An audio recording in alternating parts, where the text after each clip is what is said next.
బుల్లితెర నటి తేజస్విని గౌడ్ గారు నటించిన అన్ని సీరియల్స్ గురించి వీడియోలో చెప్పుకుందాం. 1995 బెంగుళూరు, కర్ణాటకలో జన్మించారు తేజస్విని గారు. అమర్దీప్ అతను కూడా ఒక సీరియల్ యాక్టర్. అతన్ని వివాహం చేసుకున్నారు. అమర్దీప్ అనంతపురంలో, ఆంధ్రప్రదేశ్లో జన్మించారు. బిగ్ బాస్ 7 రన్నరప్గా అమర్దీప్ ఉన్నారు. బిగ్ బాస్ 7 విన్నర్ పల్లవి ప్రశాంత్.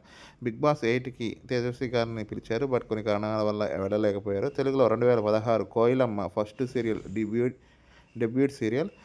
కన్నడలో బిల్లీ హేదంతి 2018 కన్నడ డెబ్యూట్ సీరియల్. తమిళ్ సుందరి నియం 2019 డెబ్యూట్ తమిళ్ సీరియల్. అనసూయ 2020 మా టీవీలో చేశారు. 2021 విద్యా #1 తమిళ్ సీరియల్. ఫ్రెండ్స్, వీడియో కనుక నచ్చితే లైక్ చేయండి, కామెంట్ చేయండి. నెక్స్ట్ వీడియో ఏ హీరో, ఏ హీరోయిన్, ఏ డైరెక్టర్ కావాలో ప్లీజ్ కామెంట్ సెక్షన్లో కామెంట్ చేయండి. నా ఛానల్లో మూవీ కంటెంట్ ఉంది ఫ్రెండ్స్. హిట్స్ అండ్ ఫ్లాప్స్ అండి. నచ్చితే సబ్స్క్రైబ్ చేసుకోండి. Thank you friends.